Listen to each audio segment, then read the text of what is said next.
Salut à tous et bienvenue dans Jeunes Visionnaires. Aujourd'hui, nous explorons les idées qui façonnent le monde de demain au travers des yeux des personnes qui osent rêver grand.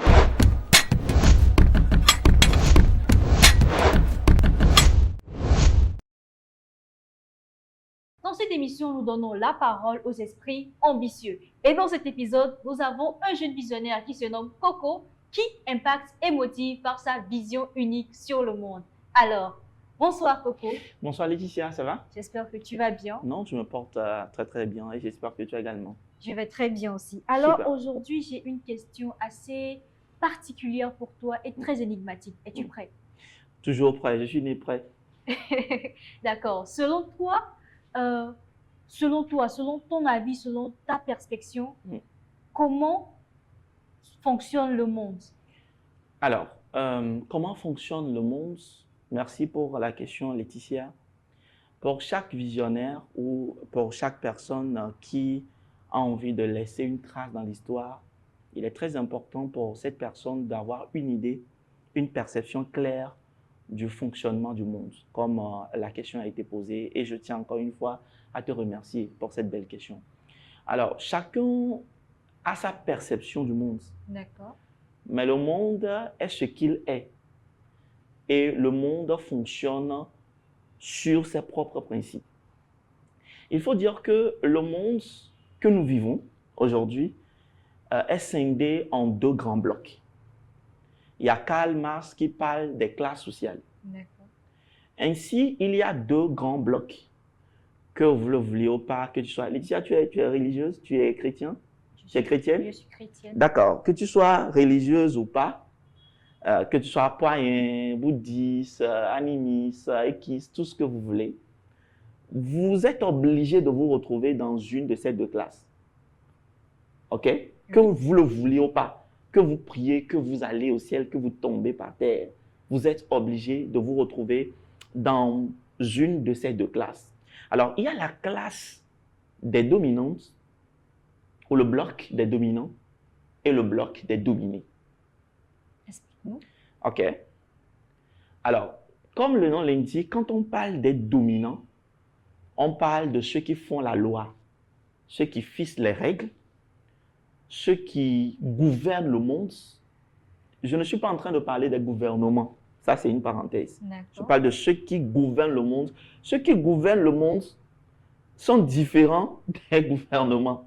Les gouvernements ne gouvernent pas le monde. Donc, il se peut que le gouvernement fasse aussi partie de la classe des dominés.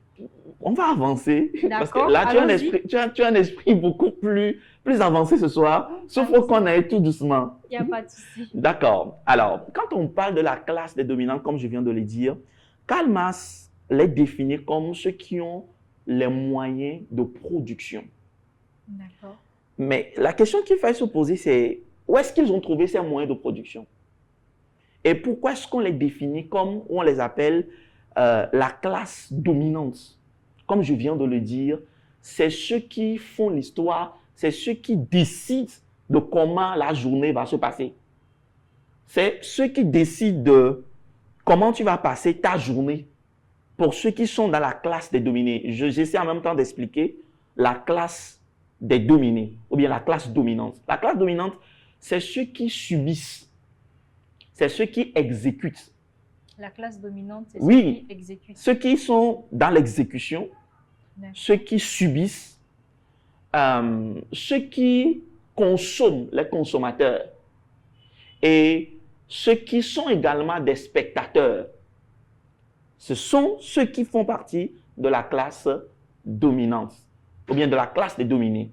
Je fais très bien cette petite nuance.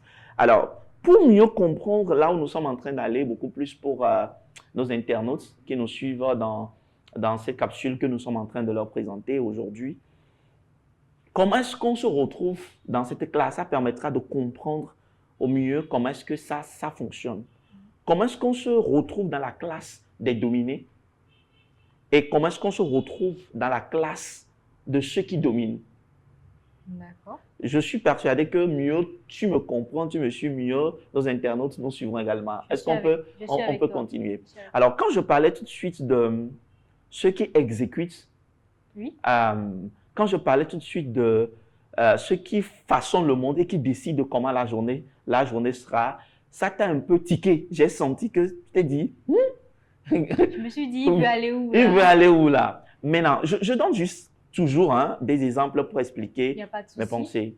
Alors, je prends par exemple dans la législation togolaise où le matin, ceux qui sont dans la fonction publique, que tu le veuilles ou pas, que c'est le jour d'anniversaire de ton mari ou de ta femme et tout, à 7h30, Tu dois être au boulot. tu dois être au boulot. Que tu sois très content, qu'un parent vienne de mourir, je dis n'importe quoi, hein. Oui, oui, oui. Même si tu dois avoir une permission, la plupart des temps, il faut que tu mettes ton pied où? Au boulot. Au boulot. Je donne un autre exemple. Qui nous a dit que déjà à 7 ans, quand on a un enfant, à 7 ans, l'enfant doit aller à l'école? Qui nous a imposé ça? Qui nous a dit que déjà quand l'enfant commence par avoir 5 ans, 6 ans, on dit, bah, m'lé soukou là, il y a encore ton soukou le dia. Bon, qui nous a forcé à injecter des millions dans l'éducation d'un enfant? Qui nous a dit qu'on peut juste réussir que par les études? La société. Ok, donc ça voudrait dire indirectement que le monde nous prédispose, sinon la société nous prédispose à agir d'une manière où la plupart du temps, nous ignorons. En réalité, la plupart du temps, ceux qui sont dans la classe des dominés exécutent sans savoir, subissent sans savoir. Tu me suis? Oui, oui. Alors, je réponds tout de suite à la question avant de te laisser la parole. Comment fait-on pour se retrouver dans la classe de ceux qui dominent, de ceux qui font la loi, de ceux qui font l'histoire, de ceux qui s'imposent et de ceux qui décident de comment la journée sera? C'est vrai que l'histoire nous a montré en réalité que lorsque tu sors d'une famille plus ou moins aisée, Oui. il est beaucoup plus simple pour toi d'être hissé dans la classe de la bourgeoisie ou des bourgeois. Mais ce que je veux dire beaucoup plus aujourd'hui, c'est qu'il y a quelque chose de plus important qui fait que tu aies des connaissances ou que tu aies des relations ou que tu n'aies pas des relations, tu peux te retrouver dans la classe de ceux qui font la loi, de ceux qui décident, de ceux qui dominent. Le monde est tellement juste, le monde est tellement équilibré, même si aujourd'hui nous sommes dans un monde purement capitaliste, où c'est la loi du plus fort qui règne. Mais l'humanité, Dieu a tellement bien fait les choses que quand tu apportes quelque chose au monde, à l'humanité, l'humanité te le rend. Je donne juste l'exemple d'une personne que j'aime beaucoup, Oui. qui, il y a de cela quelques années, n'est plus. Quand on prend le téléphone que tu as visiblement entre tes mains et que tu es adulte, que tu aimes tellement iPhone, il y a quelqu'un qui est derrière iPhone, qu'on appelle Steve Jobs. Bon, lorsque Steve Jobs avait l'idée de pouvoir créer ça, je pense qu'en ce moment, toi et moi ne sommes pas encore nés. Mais comment se fait-il que nous sommes dans un monde, nous sommes dans un pays où on dit les choses sont peut-être difficiles, mais Laetitia a iPhone entre ses mains. Et simplement, pourquoi plus loin le choix de iPhone? Pourquoi pas, je ne vais pas donner d'autres marques pour créer du scandale. C'est parce que quelque part, tu t'es dit que iPhone, Laetitia, oui. Non, hein. Ok, non. Non, hein. Mais là, je parlerai de la majeure partie des personnes qui font le choix de iPhone. Ils font le choix de iPhone parce que c'est une très bonne marque, c'est un très bon téléphone en termes de sécurité, en termes de tout ce que iPhone pourra te donner. Mais quelqu'un a imposé cette marque qui s'appelle Steve Jobs. Et comment est-ce que ça s'est fait? En ce moment-là, personne n'a vu venir iPhone. Mais lui, il s'est dit, aujourd'hui, est-ce que vous entendez parler encore de Nokia? Non. Ils ont vraiment été ramassés sur le marché des téléphones. J'aime bien cette expression, ramassés sur le marché des téléphones. Aujourd'hui, c'est vrai qu'il y a d'autres marques encore de Motorola, mais quand quelqu'un veut t'offrir aujourd'hui une téléphone et dit Motorola, même s'il y a des nouvelles gammes qui sont sorties, ton esprit va vers ce truc-là, rond-là. Et la jeunesse aujourd'hui dira, je préfère iPhone. Et aujourd'hui, quand on parle à la population, on prend la population togolaise. Je prends cet exemple-là pour expliquer mieux mes pensées. Quand on prend la population togolaise en général, tout le monde, la plupart des jeunes ouverts d'esprit veulent iPhone. Parce qu'ils estiment que iPhone, c'est comme si beaucoup de personnes aujourd'hui, en voulant payer une voiture, veulent payer Range Rover. Tu n'as pas totalement tort. Je n'ai pas totalement tort, mais ça voudrait dire que je suis ou bien j'ai en partie raison. Oui. OK. Pour dire simplement que il a su avoir une idée, il a travaillé son idée, il a proposé son idée au monde. Et aujourd'hui, le monde ou l'humanité est en train de le rendre ce qu'il a donné à l'humanité. Vous savez, aller à l'école ne fait pas de toi quelqu'un qui apporte quelque chose à l'humanité. Sous-entendu? Nous sommes tous dotés de compétences. Mais au-delà de tes compétences-là, qu'est-ce qui fera que s'il y a 10 personnes qui sont compétentes, on va te choisir toi? Pour cela, j'ai une question. D'accord, allons-y. À ton avis, le succès se résume à quoi? Plutôt à ton travail, aux opportunités que tu as, ou plus selon le talent que tu as apporté? Alors, comme le dirait quelqu'un, la réussite n'est que le résultat de beaucoup de choses. D'accord. Le talent, la discipline, la compétence et tout ce qui peut aller avec. Il faut être suffisamment prêt pour que la chance de la réussite puisse s'ouvrir à toi. La réussite est une chance? Oui, je pense que pour réussir, c'est dans les détails. Vous allez vexer plus d'un.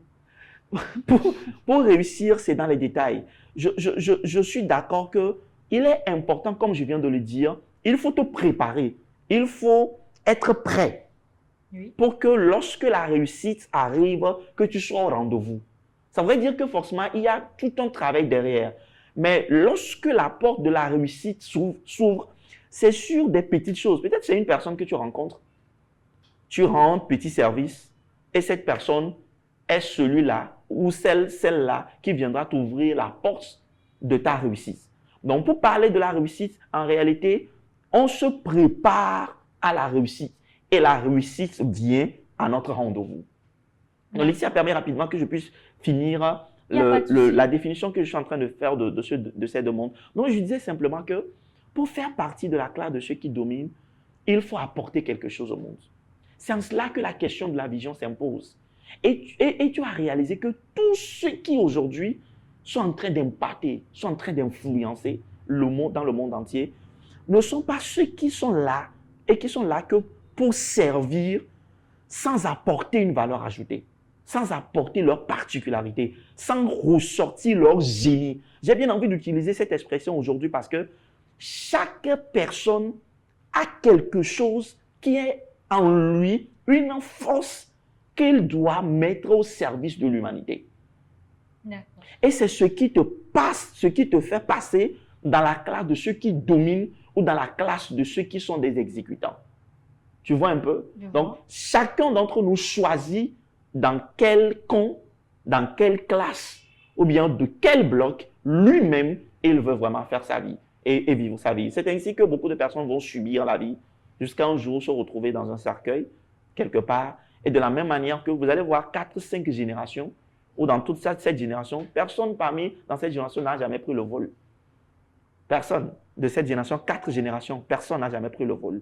C'est un exemple, hein, pour ne pas dire que le vol est une mesure pour pouvoir évaluer la réussite. Mais pour simplement dire que pour sortir de l'eau, il faut que ce que tu as apporté au monde, tu le donnes au monde et le monde, en réalité, te rémunère, te remercie en retour. Alors, tu nous as parlé d'impact, tu nous as parlé de dominer, dominant. Mais moi, tout ce que moi j'ai compris dans ça, c'est devenir une référence. Alors, dis-nous un peu, comment peut-on devenir une référence? Quelles sont les étapes, s'il y en a, bien évidemment? Alors, pour parler de la référence, quand on parle de la référence, on parle de cette personne à qui on se réfère. D'accord. Et pour se référer à toi, il faut que tu aies une spécialisation. Il faut que tu aies une particularité. D'accord. Il faut que tu aies une spécificité. J'en parlais la dernière fois. Alors, devenir une référence commence déjà par faire un choix parmi plusieurs. En quoi est-ce que je veux devenir une référence? Ça fait un. Secondo, qui sont des références dans ce domaine?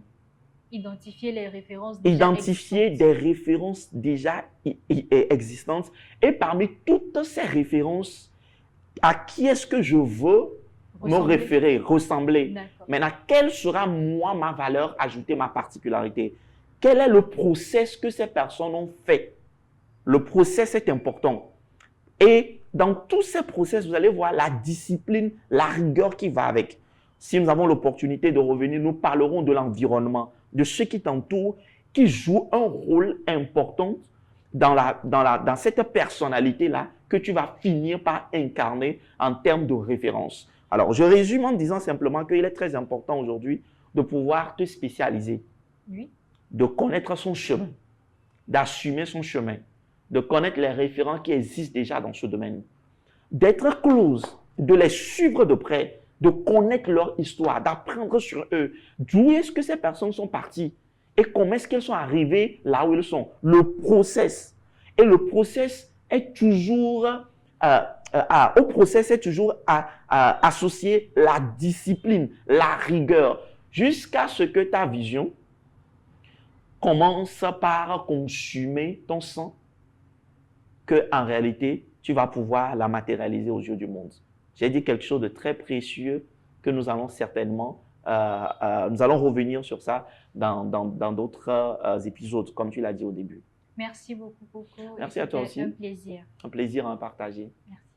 Identifier les références auxquelles on veut ressembler, adapter la vision et la matérialiser. Nous étions avec Coco et bien sûr, nous aurons d'autres épisodes pour mieux vous expliquer cette vision et cette mentalité à laquelle on veut aboutir. Restez connectés. C'était Jeune Visionnaire. Abonnez-vous, activez la cloche de notification et n'oubliez pas, le meilleur reste à venir. On est ensemble.